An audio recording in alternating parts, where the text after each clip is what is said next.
Pahalgam terror attack के बाद भारत ने कई सारे कूटनीतिक फैसले लिए।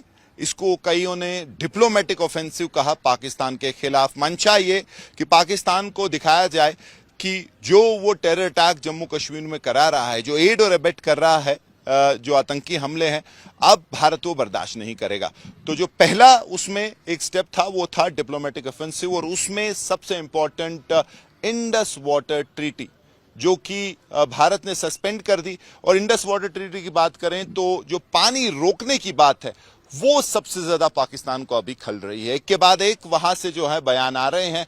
काफी एग्रेसिव पोस्चरिंग जो है पाकिस्तान ने की है, चाहे प्रधानमंत्री हो, चाहे सेना के जो ऑफिसर हैं, जो टॉप रैंकिंग जनरल्स हैं, ऑपोजिशन पार्टीज हो, तो सभी जो हैं इस बात को लेके काफी तिलमिलाए हुए हैं। तो आज हम बात करेंगे कि IWT आखिर पाकिस्तान के लिए क्यों इतनी इंपॉर्टेंट है, और इसके तहत जो सारा पानी कहां से आ रहा है, कहां जा रहा है, किस पे पाकिस्तान का अधिकार है, किस पे हिंदुस्तान का अधिकार है। और खासकर अगर आप वेस्टर्न रिवर्स की बात करें, जिसमें सिंधु नदी है या फिर इंडस, चिनाब, जेहलम, जो कि जिसके पानी जो है ज्यादातर पाकिस्तान को उस पे जो है पूरा अधिकार है कि वो इस्तेमाल कर सकते हैं। वही ईस्टर्न रिवर्स की बात करें जिसमें रावी, सतलुज, ब्यास है, वो जो है भारत इस्तेमाल कर सकता है। लेकिन अभी बात हो रही है चिनाब की, ये चिनाब और जेहलम की, और फिलहाल हम जेहलम के किनारे हैं।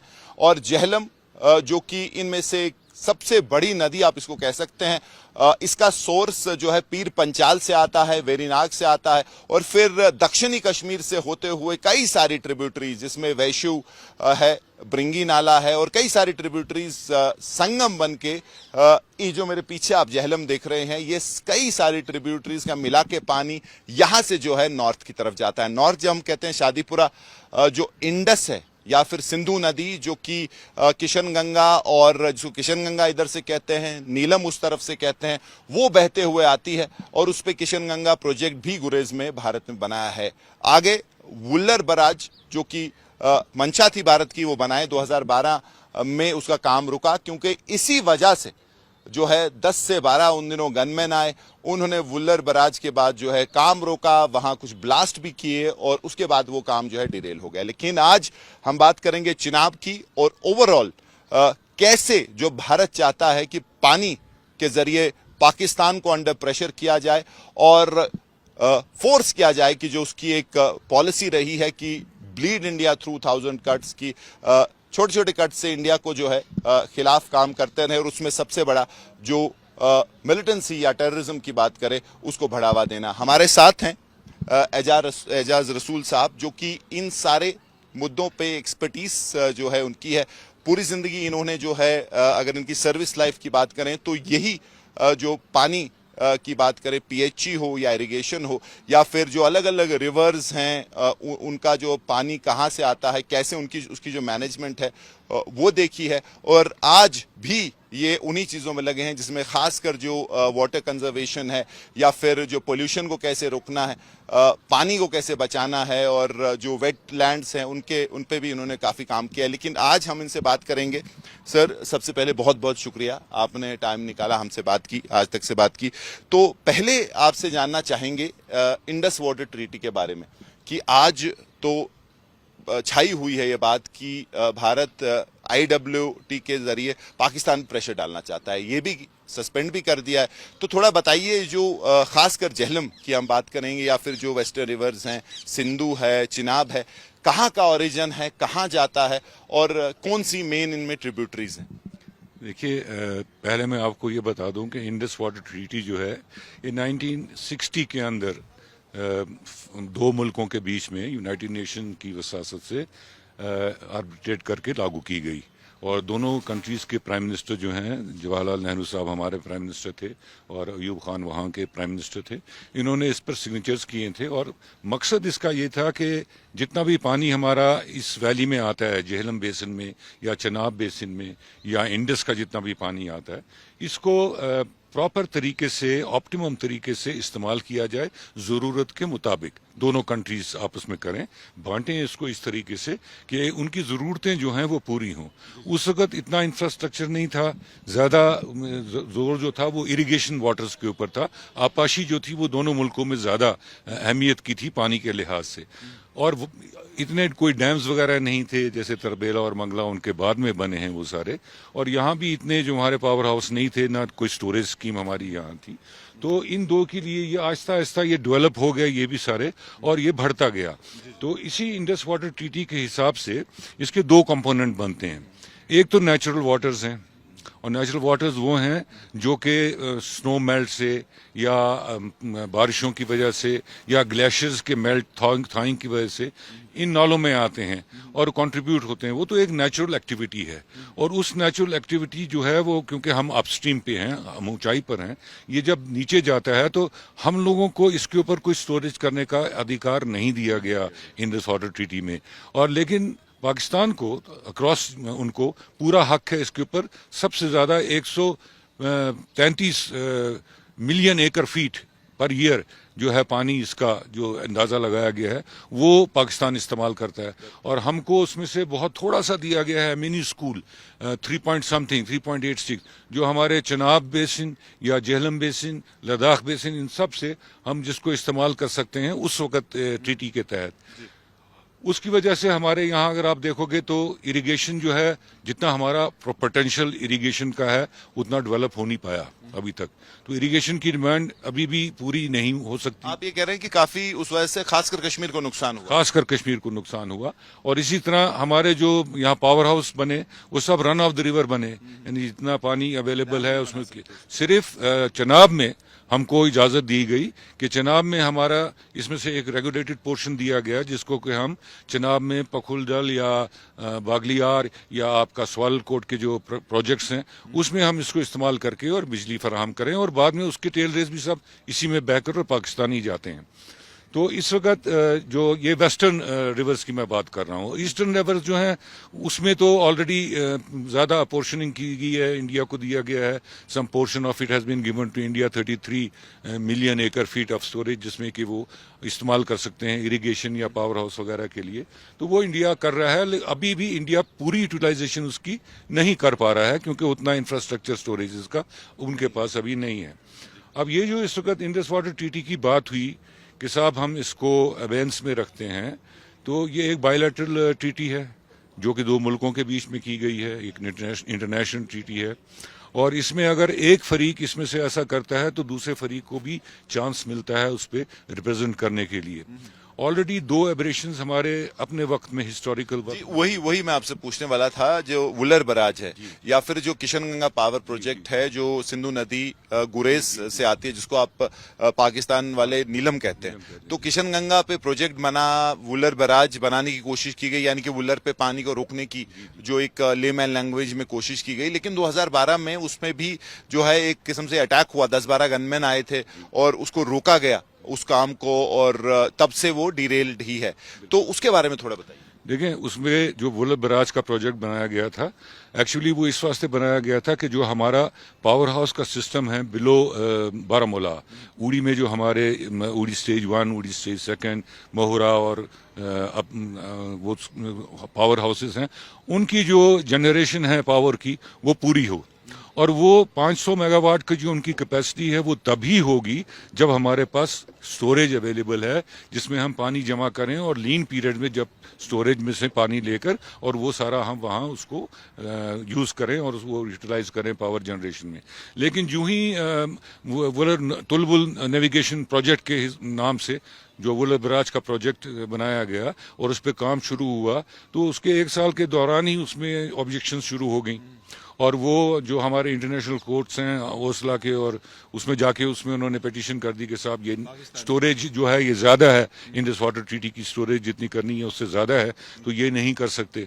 तो वो ऑलरेडी चल रहा था, लेकिन उसमें हम लोग जो है आर्बिट्रेशन में गए, और आर्बिट्रेशन में ये सोचा कि प्रोजेक्ट बने, उसके बाद जो भी इसका फैसला होगा वो करेंगे। लेकिन उन्होंने एक बहुत एक्सट्रीम स्टेप उठा के मिलिटेंसी रिलेटेड ऑपरेशन करके थवाट कर दिया वो सारा प्रोजेक्ट, वो बन नहीं पाया सारा। उसके बाद फिर इरिगेशन वालों ने कुछ थोड़ा बहुत अपना फ्लड प्रोटेक्शन बैंक्स बना के और थोड़ा उसमें बनाना शुरू किया, थोड़ी सी स्टोरेज करें, लेकिन वो काम नहीं वो भी काम नहीं हुआ, नहीं हो पाया पूरा, वो चीज़ नहीं हो पाई जिसके लिए हमको ज़रूरत थी। इसी तरह जो किशनगंगा नाला है जो कि गुरेज में आता है, तो किशनगंगा नाले में जो सिंधु नदी का नाला है। हाँ जी, उसको उसमें वहाँ एक डैम बनाया गया गुरेज में, और उसका पावर हाउस बना के जो उसकी टेलरेस टनल से पानी लाया, पावर हाउस अथूटम में बना, तो ये अक्रॉस द डिवाइड आया पानी। तो अक्रॉस द डिवाइड आके इसका जो टेल रेस था वो अब वुलर में, बजाय कि वो नीलम की नदी में उनके जाता, वो वुलर में आ गया। तो उस पर भी उन्होंने ऑब्जेक्शन की कि साहब आपने डिवाइड के अक्रॉस पानी ले गए हैं, इससे हमारे राइपेरियन राइट्स यहाँ के जो हैं वो असरअंदाज होते हैं।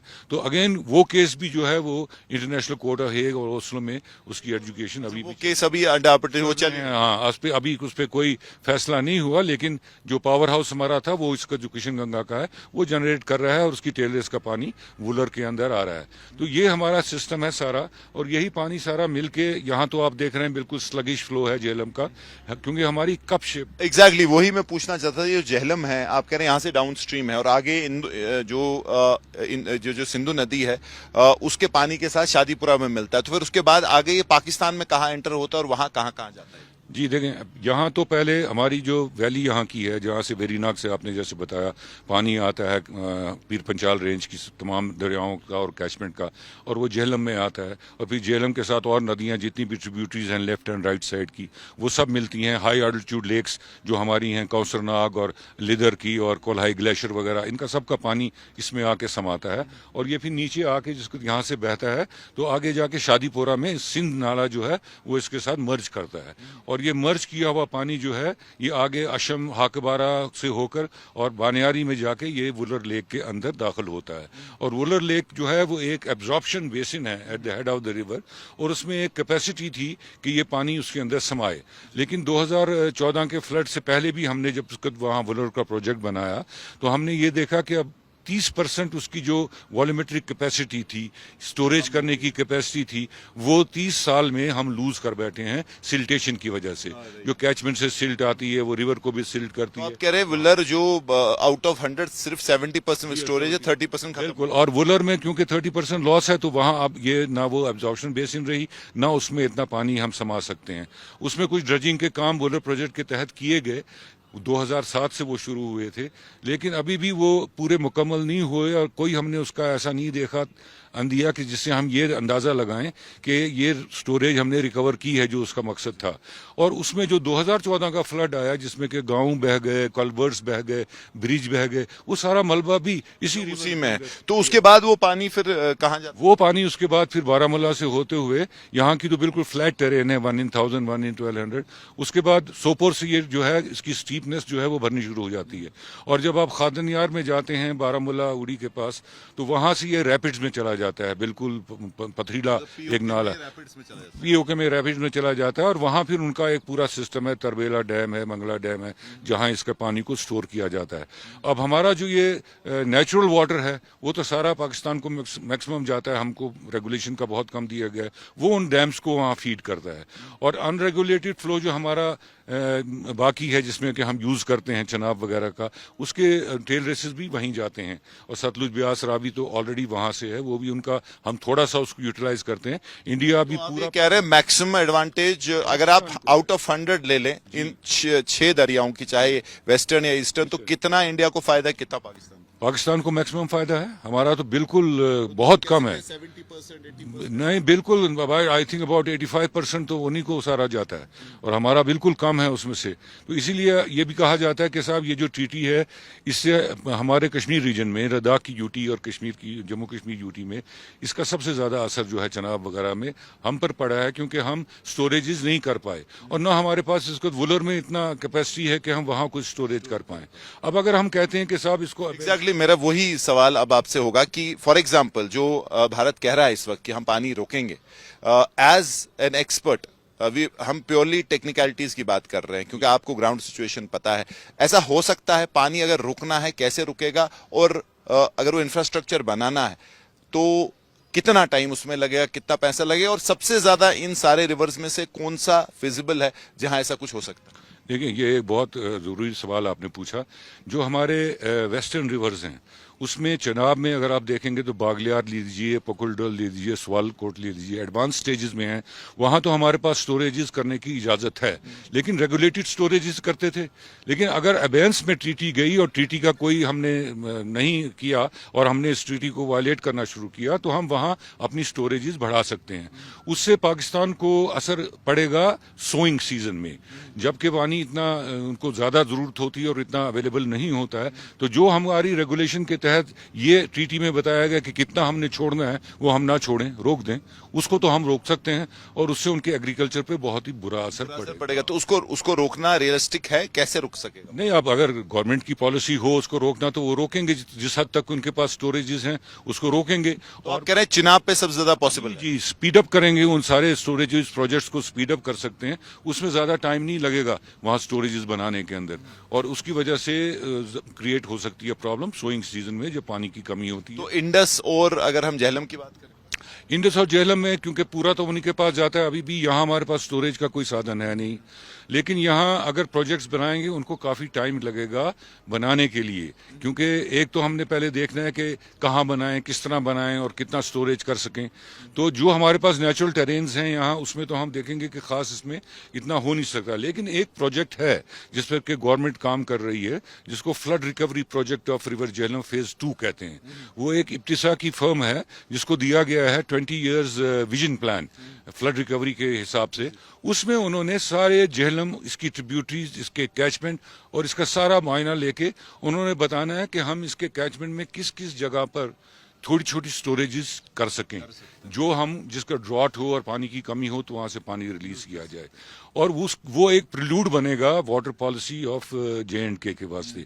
उस प्रिल्यूड के हिसाब से जो वाटर पॉलिसी डिवाइस होगी, उसी पे जो ऑप्टिमम यूज ऑफ वाटर है वो रिडिफाइन हो जाएगा। अगर इंडस वाटर ट्रीटी जो है वो एबेंस में रहती है तो वो भी एबेंस में रहेगा। सारा पानी फिर उतना वहां नहीं जाएगा, कुछ पानी पे जरूर असर वहां पड़ेगा, खास करके जिसके लीन पीरियड्स हैं उसका तुमको एग्रीकल्चर के लिए काफी उस पर प्रेशर पड़ सकता है। लेकिन आप कह रहे हैं झेलम में वो करना जो है काफी लंबा उसमें टाइम। अभी तो हमारे पास कोई झेलम पे स्टोरेज, ना लद्दाख में ना झेलम में, इस यूटी में स्टोरेज साइट्स नहीं है। तो अगर मतलब काफी सीरियसली भी गवर्नमेंट सोचेगी इस पे, तो 20-30 साल से कम इसमें काम जरूर है। देखें, अब रिजर्वर्स बनाने हैं, अब छोटे छोटे रिजर्वर्स भी अगर बनाए जाएं तो 10-15 साल से तो काम वो बनेंगे नहीं, जो भी वो स्पेन की कंपनी जो है जिसपे वो काम कर रही है और बता रही है। और उसके बाद फिर झेलम का जो फ्लो का पैटर्न है उसको भी ठीक करना है, झेलम में भी फ्लो रेस्टोर करना है, ये स्लगिश फ्लो नहीं रखना है। अभी कल जो है पाकिस्तान पीओके में उन्होंने एलेज किया कि इंडिया ने जो है झेलम का जो पानी चकोटी की तरफ मतलब ज्यादा छोड़ दिया, उनको इंटिमेट किया बगैर। तो उन्होंने कहा उससे जो है फ्लड लाइक सिचुएशन हुई, इमरजेंसी हो गई मुजफ्फराबाद आसपास। ये पॉसिबल है, ऐसा हो सकता है? बिल्कुल हो सकता है ऐसा, क्योंकि इस वक्त तो हमारे मैक्सिमम फ्लोज हैं, स्नो मेल्ट हुआ है, प्रेसिपिटेशन हुई है, बारिशें हुई हैं, रिवर झेलम में काफ़ी पानी आया है पिछले दिनों में, अगर आपने देखा होगा। और उड़ी का जो हमारा लास्ट प्रोजेक्ट उड़ी 2 जिसको हम कहते हैं, वहाँ अंडरग्राउंड पेन स्टॉक है, जो कि टेल रेस में जो पावर हाउस बनने के पावर के बाद जो पानी निकलता है और जिसको हम डिस्चार्ज करते थे, रेगुलेटेड हिसाब में वो डिस्चार्ज होता है वहाँ से चकोटी की तरफ। अगर अब उसको रेगुलेटेड हिसाब से ना रिलीज किया जाए और जितनी भी 4 बे टैंक्स वगैरह से एकदम उसको एम्प्टी किया जाए, उससे वहां फ्लड की प्रॉब्लम्स हो सकती हैं। जी, मतलब वो मैनेजिबिलिटी है, टेक्निकली इट इज पॉसिबल। तो लास्टली सर, लास्ट क्वेश्चन, जो आप लाइब्रेरियन है, बिकॉज मैं इसमें एक्सपर्ट नहीं हूं तो मुझे प्लीज करेक्ट कीजिएगा। एक पाकिस्तान जो एक दावा कर रहा है कि हम तो लोअर लाइब्रेरियन है, तो ऑब्वियसली हम इंडिया पे डिपेंड, लेकिन इंडिया कहीं चाइना पे डिपेंड है। तो अगर हम जानते हैं चाइना और पाकिस्तान का रिलेशन, चाइना की इन्वेस्टमेंट सीपेक के तहत जो पीओके में हो रही है, उनके इंटरेस्ट हैं, दोस्ती तो बाद में, लेकिन पहले अपने इंटरेस्ट चाइना सेफगार्ड हमेशा करता है। तो क्या ऐसा कल को सिचुएशन बन सकती है कि अगर इंडिया ऐसा करता है तो चाइना फिर जो है वहां ब्रह्मपुत्रा या उस तरफ से? बिल्कुल, देखिए, चाइना जो है वो अब एक थर्ड पार्टी बन गया है जहां तक के वाटर का यूज की ताल्लुक है। सीपैक के अंदर उन्होंने पाकिस्तान ऑक्यूपाइड कश्मीर में मैक्सिमम प्रोजेक्ट्स ले रखे हैं और उसमें काफ़ी हाइड्रो इलेक्ट्रिक प्रोजेक्ट्स है, उनके इंजीनियर्स वहाँ काम करते हैं, उनकी फोर्सेस तक हमको बताया गया कि वो उसकी निगरानी करती हैं उन प्रोजेक्ट्स की। और चाइना किसी भी सूरत में उसके ऊपर कोई मुदाखलत जो है वो बर्दाश्त नहीं करेगा, क्योंकि उनके अरबों खरबों रुपए उस पर लगे हुए हैं। वो कोई बहुत बड़ा प्रोजेक्ट है। बल्कि उन्होंने तो इंडिया को भी रिक्वेस्ट की थी कि आप भी इसमें सीपैक में हमारे पार्टनर बन जाइए, लेकिन हिंदुस्तान की हुकूमत ने वैसा अभी कुछ नहीं किया। तो इसलिए वो एक थर्ड डायमेंशन है जिसको पॉलिटिकली गवर्नमेंट को देखना पड़ेगा। और अगर ऐसी कोई बात होती है वर्स टू वर्स, तो वो भी फिर रिटेलिएटरी एक्शन क्या कर सकते हैं? ब्रह्मपुत्रा में वो कर सकते हैं, उस तरफ आसाम वगैरह की तरफ उसको कर सकते हैं डाइवर्ट। और उन्होंने की अब बहुत बड़ी उनके डैम्स बने हैं जिसमें कि स्टोरेज कैपेसिटी है, तो वो ये सारा पानी उसमें समा सकते हैं। यहाँ फिर पानी आना उस एरिया में नॉर्थ ईस्ट में कम हो जाएगा, रोक भी सकते हैं। तो अल्लाह करे ऐसी नौबत ना हो और इतना ज्यादा ये मामला बढ़े। ये सारी पॉसिबिलिटीज जो है वे इन करनी पड़ेगी। देखें ना, अब जो छोटी छोटी बातें एब्रेशंस होती थी, तो इंडस वाटर ट्रीटी में ये भी था कि साहब दोनों मुल्क बैठ के आपस में इसका हल तलाश करेंगे और बातचीत के जरिए उसको रिजॉल्व करेंगे। अब एबेंस में अगर है ट्रीटी, तो वो हल तो नहीं होगा किसी भी मसले का। और जितने भी मसले हैं, जैसे छोटे छोटे मसले भी होते हैं, राइपेरियन राइट्स के, इरीगेशन के, बाकी पावर के, ड्रिंकिंग वाटर के, अगर वो बढ़ते गए और एक्यूमुलेट होते गए अनरिजॉल्व, क्योंकि अबेंस में है, आप किसी रिजॉल्व तो करेंगे नहीं, तो वो एक बहुत बड़ा एक तूफान बन सकता है कल को, और उसकी जो रेमिफिकेशंस होंगी वो काफी खराब हो सकती है। जी, thank you so much sir, ये बहुत डिटेल में था। मुझे नहीं लगता अभी तक किसी ने इतने डिटेल में जो है इतनी आसानी से ये समझा है, क्योंकि टेक्निकलिटीज इतनी है कि आम जो जनता है उसको समझना थोड़ा मुश्किल है, लेकिन मुझे लगता है इसके बाद मुश्किल नहीं रहेगा। बहुत बहुत शुक्रिया। थैंक यू जी, थैंक यू। तो ये थे एजाज रसूल साहब, जिन्होंने बहुत जो है लेमैन लैंग्वेज में समझा दिया कि क्या टेक्निकलिटीज हैं, कौन सा पानी कहाँ से आता है। और अगर आप जो इंडस वाटर ट्रीटी एबेंस में रखी, यानी कि सस्पेंड की है भारत ने, तो जो अगला स्टेप है कि पानी कैसे रोक सकते हैं, उसके बारे में भी उन्होंने जो रियलिटी है, मतलब कि ग्राउंड पे क्या हो सकता है, क्या सिर्फ बातें हो सकती हैं, या फिर ग्राउंड पे जो हो सकता है उसके बारे में बताया कि जो चिनाब है रिवर, जो कश्तवाड़ और जम्मू के कुछ हिस्सों से पाकिस्तान की तरफ जाता है, उसमें पॉसिबिलिटी है भारत को स्टोरेजेस बनाने की। ऑलरेडी उसमें एक उनको अलाउ भी है IWT के तहत, लेकिन अगर उनको प्रेशराइज करना है पाकिस्तान को, तो वो एक ऐसी नदी है जहां बहुत जल्दी, बाकियों से थोड़ा जल्दी स्टोरेज फैसिलिटीज, चाहे डैम्स हो, रिजर्वायर्स हैं, वो बन सकते हैं। लेकिन झेलम की बात करें तो वहां थोड़ा मुश्किल है, उसमें सालों साल लग जाएंगे, पूरा प्लान आपको करना है। और अगर सिंधु नदी की बात करें तो वो भी जो है ऑलरेडी किशनगंगा और जो वुलर बराज है वहां कोशिश हुई है, लेकिन वो नदी भी जो है अल्टीमेटली झेलम में ही मर्ज हो जाती है। तो ये सारी टेक्निकलिटीज हैं, लेकिन अगर चिनाब में कुछ ऐसा होता है तो रियलिस्टिकली भारत तो उस बारे में सोच सकता है और पाकिस्तान पे प्रेशर डाल सकता है। लेकिन वहीं दूसरा इसका जो एंगल है वो है चाइना, जो कि अपर लाइब्रेरियन जो है स्टेट है, और वो भी जो है भारत का पानी नॉर्थ ईस्ट में जो है कंट्रोल करती है। तो अगर पाकिस्तान वो लीवरेज इस्तेमाल करता है तो वहां से चाइना जो है पानी बंद कर सकते हैं। और हम जानते हैं चाइना के पास कैपेबिलिटी है, उनके पास स्टोरेज स्पेस है, और उन्होंने ऐसा दिखाया भी है दुनिया का सबसे बड़ा रिजर्वायर बना के।